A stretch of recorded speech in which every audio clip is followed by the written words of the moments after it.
ایک دن نبی پاک علیہ السلام نے حضرت جبریل امین سے پوچھ لیا، فرمایا جبریل سب کو میری رحمت سے حصہ ملا ہے، آپ کو بھی کوئی ملا ہے؟ ملا تو بتاؤ نا۔ تو حضرت جبریل عرض کرنے لگے حضور بالکل ملا ہے۔ کہا کس طرح؟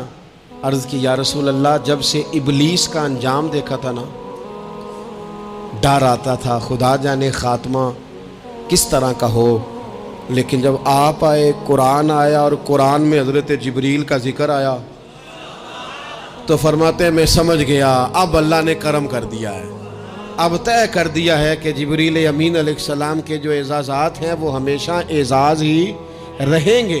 نبی پاک کی رحمت سے ہر شخص کو حصہ ملا، ہر ایک کی قسمت میں حضور نے عزت لکھی۔ کہا باپ راضی ہو گیا تو رب راضی ہو گیا۔ فرمایا ماں کے قدموں کے نیچے جنت، بہنوں کی بیٹیوں کی پرورش جو کر کے آئے گا میرے ساتھ جڑ کے انگلیوں کی طرح جنت میں جائے گا۔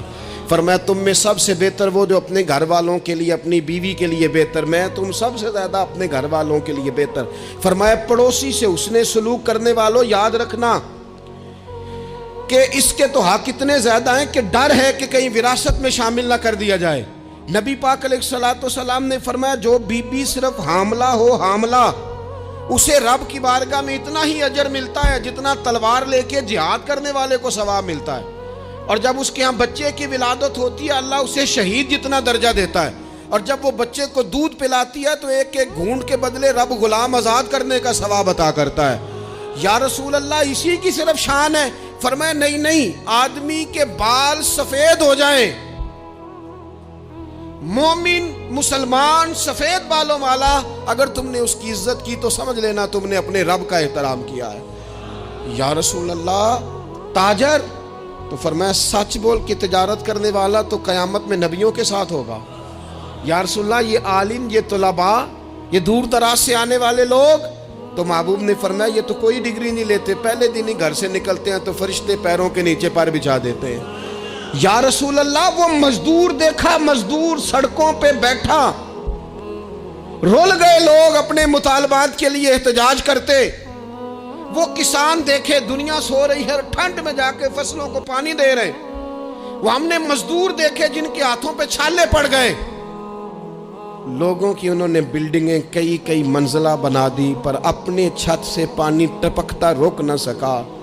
حضور یہ جو لوگ ہیں ان کی کیا شان ہے؟ تو حد کر دی میرے کریم نے، فرمایا محنت کر کے روزی کمانے والا تو اللہ کا دوست ہے، اس کو تو اللہ نے قرب دے دیا دوستی۔ تو نے ہر شخص کی قسمت میں یہ عزت لکھی۔ نبی پاک فرماتے ہیں میں بارگاہ خداوندی میں پہنچا، اللہ نے فرمایا ابھی میرے لیے کیا لائے ہو؟ میں نے کہا مولا وہ لایا ہوں جو تیرے پاس کوئی نہیں۔ رب کریم کو سارا پتہ ہے، پھر بھی پوچھتا ہے محبوب میرے پاس کیا نہیں؟ فرمایا تیرے پاس عاجزی لے کے آیا ہوں، تجھ سے بڑا کوئی نہیں، تو کس کے آگے عاجزی کرے گا؟ سب سے بڑا تو ہے، میں عاجزی لایا ہوں۔ تو کہا ابھی مانگ لے۔ او بھائی بچے بڑے پیارے ہوتے ہیں، لوگ جب ہاتھ اٹھاتے ہیں نا تو میں نے دیکھا ہے ماں باپ اپنے لیے بعد میں مانگتے ہیں، اولاد کے لیے، اور بالخصوص جو بیٹی ہوتی ہے نا بیٹی، او بھائیو میرا اور آپ کا پیار تو اور طرح کا ہے۔ دنیا میں اگر کسی نے بیٹی سے پیار کیا ہے تو مدینے والے حبیب نے سیدہ فاطمہ سے کیا ہے، حسن اور حسین سے کیا ہے۔ معراج کی رات جب نبی پاک سے رب کریم نے کہا کہ بولو محبوب کیا چاہیے، کسی کمزور روایت میں بھی نہیں ملے گا کہ نبی پاک نے کہا اے اللہ فاطمہ کے لیے کچھ دے، اے اللہ حسن حسین کے لیے کچھ دے۔ امتی بھول جاتا ہے، اسے خیال ہی نہیں آتا، یہ سوچتا ہے کیسے حضور کی فرما برداری کروں۔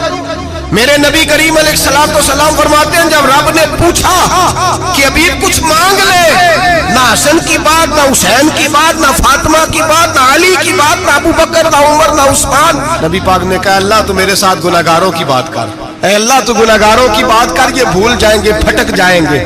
تو رب کریم نے کہا محبوب میں تیرے ساتھ وعدہ کرتا ہوں تیری آدھی امت بغیر حساب کتاب جنت میں داخل کر دوں گا۔ نبی کریم نے فرمایا مولا نہیں، یہ بات مجھے قابل قبول ہے، یہ بات منظور نہیں، ابھی تو کیا چاہتا ہے؟ تو کہا اللہ تو مجھے سفارش کا حق عطا کر، تو مجھے اجازت دے، میں کہتا جاؤں تو معاف کرتے جانا۔ حضور کہہ سکتے تھے نا چلو آدھی بخشی گئی بھئی آدھی اچھے عمل کرے، فرمایا نہیں مجھے حق شفاعت دے۔ نبی پاک فرماتے ہیں میرے رب نے مجھے سفارش کا حق دیا ہے، میں قیامت میں سفارش کرتا جاؤں گا، اللہ میری امت کو جنت عطا کرتا جائے گا۔